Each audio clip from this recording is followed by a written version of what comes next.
अयोध्या की चर्चा चल रही है। भरत बाहुबली के प्रसंगों में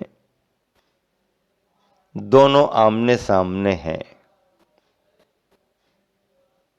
हम आज विचार करते हैं, कथा सुनते हैं, सुनाते हैं, तो मन कहता है कि वो समय कैसा रहा होगा जिनके पिता तीर्थंकर हुए, वैराग्य भावों को प्राप्त करके राजपाट छोड़ दिया, वन गमन कर गए, ध्यान साधना में उतर गए। उनके पुत्र दोनों अपने अपने भावों की पूर्ति करने के लिए जिस राह पर आगे बढ़ रहे हैं, वह राह बहुत कठिन थी। हिंसा का वातावरण बनने की स्थिति थी। दोनों तरफ की सेनाएं आमने सामने आने को तैयार थीं। मंत्रीगण बड़े चिंतित थे। ये तीर्थंकरों का वंश है, तीर्थंकर प्रजापाल थे। दोनों पुत्रों पर प्रजा को सुखी और संतुष्ट रखने का दायित्व है, लेकिन दोनों पुत्र ही जिस रास्ते पर आगे बढ़ रहे हैं, वह विषम और संकट का काल है। मंत्रियों ने आपस में संवाद किया और ये तय किया कि दोनों चरम शरीरी हैं, इनका कुछ बिगड़ने वाला नहीं है, लेकिन इन दोनों की जिद में निर्दोष सेना का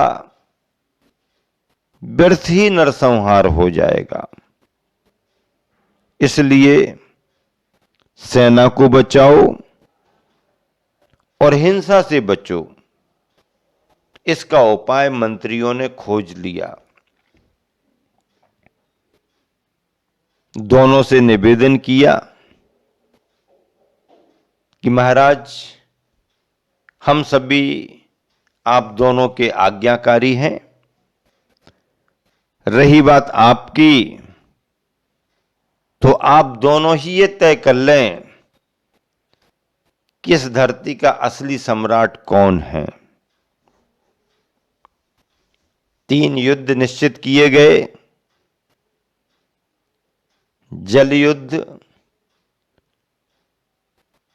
मलयुद्ध और दृष्टि युद्ध। जल युद्ध का मतलब है पानी में दोनों उतरें, एक दूसरे पर पानी फेंकें, और इसमें जो हार जाए, कमजोर साबित हो जाए, वो हार गया। दृष्टि युद्ध का मतलब है दोनों एक दूसरे को देखें और देखते देखते देखते देखते जिसकी पलक पहले झपक जाए, वो हार गया माना जाएगा। और मल्ल युद्ध का मतलब यह है कि मैदान में दोनों खड़े हो जाएं और आपस में लड़कर के ये साबित कर दें कि कौन भुजबली है। जो जीत जाएगा वो इस वसुधा का स्वामी बनेगा। तीनों युद्ध सुनिश्चित कर दिए गए। और देखो, यह भी एक बहुत बड़ी बात है कि युग के आदि में भले ही हिंसा के बादल मंडराए, संघर्ष की स्थिति बन गई, लेकिन बुद्धिमान मंत्रियों ने शांति का रास्ता निकाला। युद्ध तो कराया, लेकिन अहिंसक युद्ध कराया।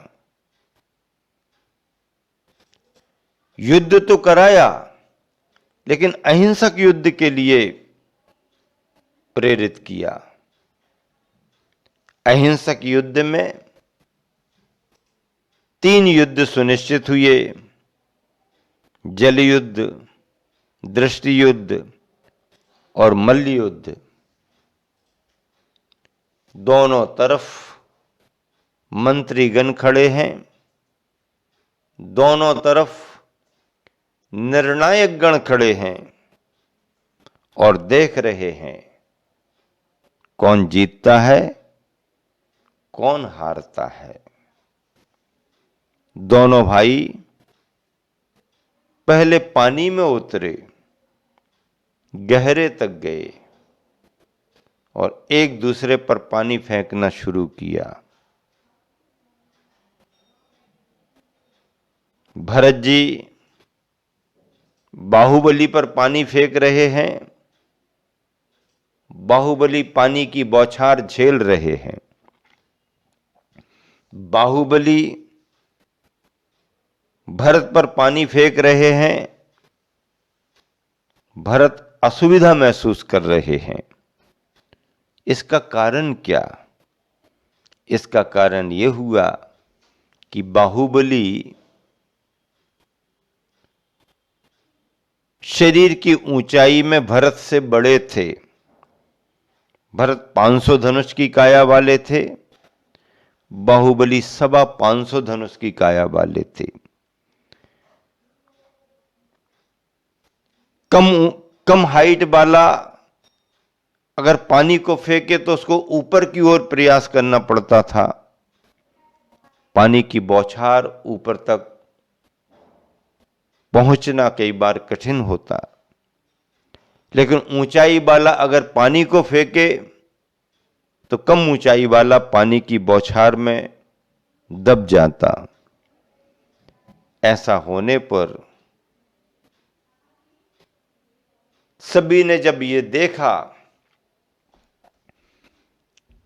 कि जल युद्ध में बाहुबली निश्चिंत हैं, भरत कठिनाई महसूस कर रहे हैं, तो लोगों ने तालियां बजा करके बाहुबली की जय जयकार की। भरत उम्र में बड़े थे, जन्म में बड़े थे, पर पराजित हो गए। प्रकृति का खेल है, कर्मों की विचित्रता है।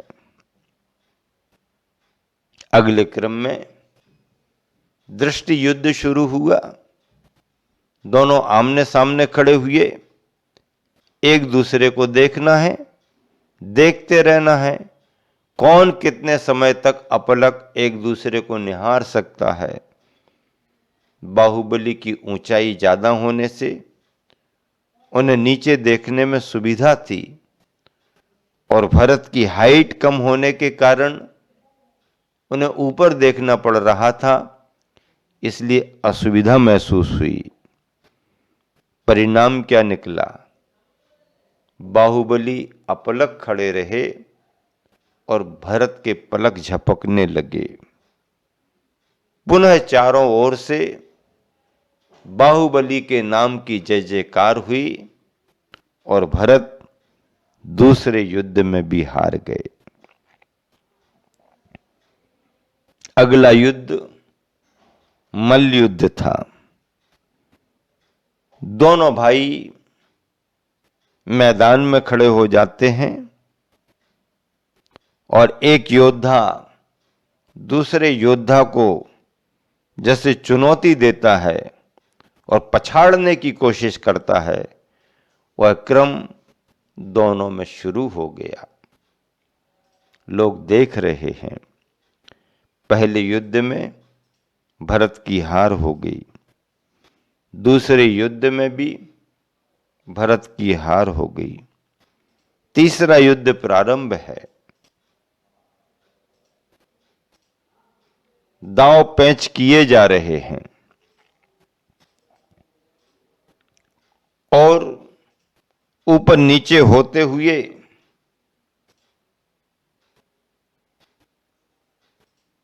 किसी एक समय बाहुबली ने भरत को दोनों हाथों से उठा लिया और मैदान में घुमा दिया। इसका मतलब बाहुबली भारी पड़े, भरत कमजोर साबित हुए, भरत की हार हो गई और पुनः तीसरी बार मैदान में बाहुबली की जय जयकार हो गई। तीनों युद्धों में परास्त हो जाने के कारण भरत को अंदर अंदर अंदर अंदर अंदर अंदर बहुत बड़ा अपमान महसूस हुआ। ओह, मैं चक्रवर्ती का सपना देख रहा था। 6 खंडों को जीतना क्या मायना रखता है जब मैं अपने घर में अपने छोटे भाई से हार गया। अपमान महसूस हो गया और उस अपमान भाव के कारण क्रोध आ गया। क्या आ गया? क्रोध आ गया। यह सिद्धांत है कि जब जब भी अपने मान को चोट लगती है, पीछे से क्रोध आता ही है। अहंकार जब जब चोटिल हुआ है, क्रोध ने अपने फन फैलाए। क्रोध फुफकार करके आता है, दुगनी ताकत बन करके आता है। और ऐसा ही भरत के साथ हुआ। अब शरीर बल से तो भरत कुछ नहीं कर सके, अब अपनी दिव्य शक्ति का उपयोग करेंगे और इस वातावरण को अनिष्ट महसूस करते हुए उन्होंने चक्ररत्न को अपने पास बुलाया। आदेश पाते ही चक्ररत्न आ गया और भरत ने क्रोध में आकर के उसी चक्र को बाहुबली पर चला दिया।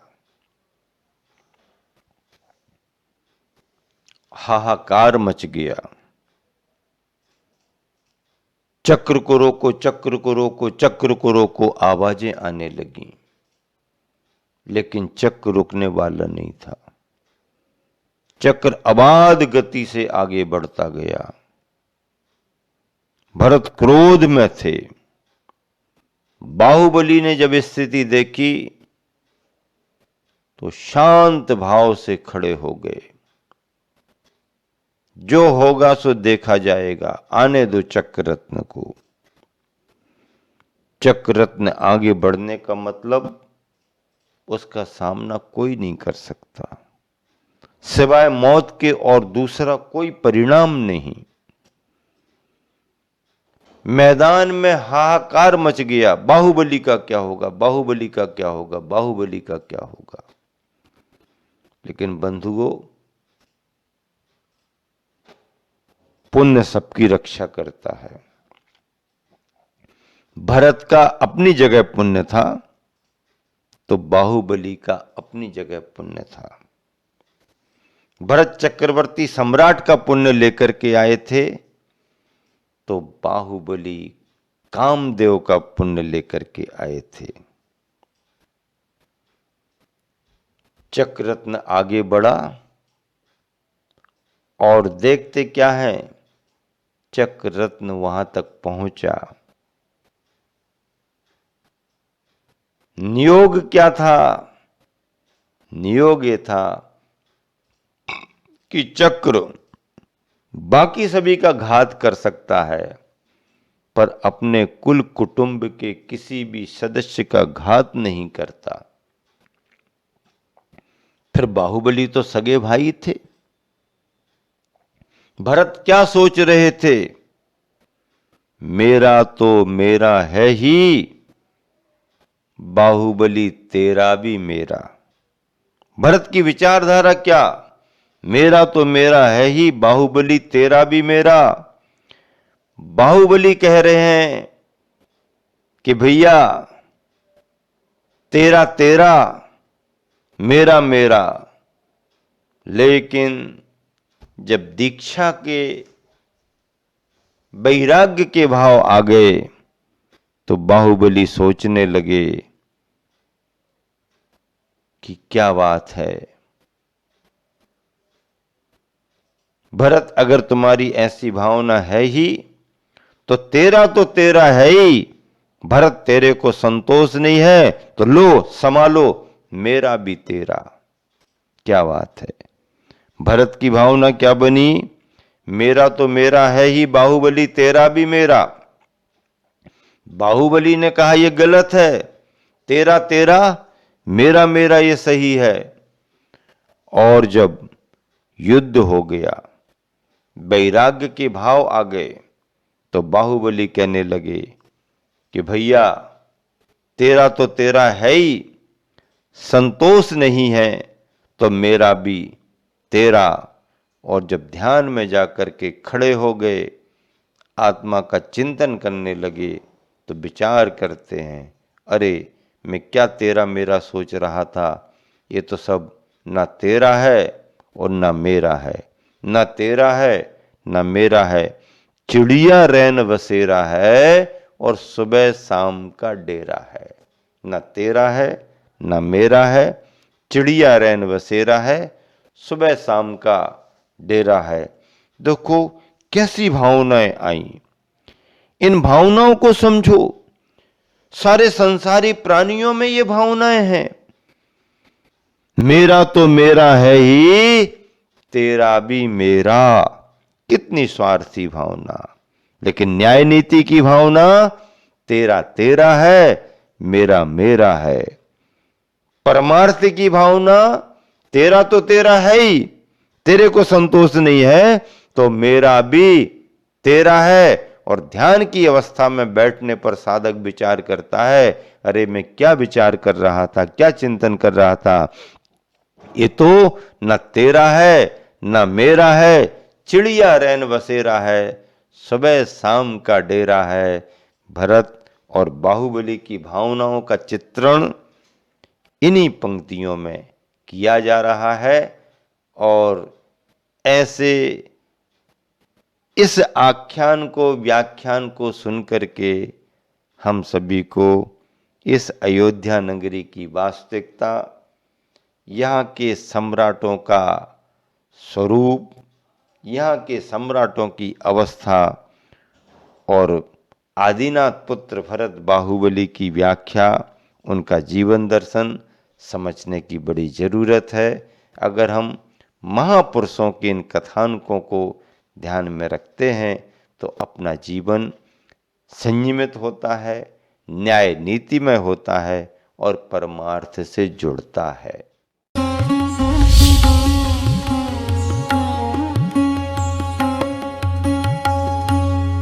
हर वर्ष की भांति इस वर्ष भी दिगंबर जयंती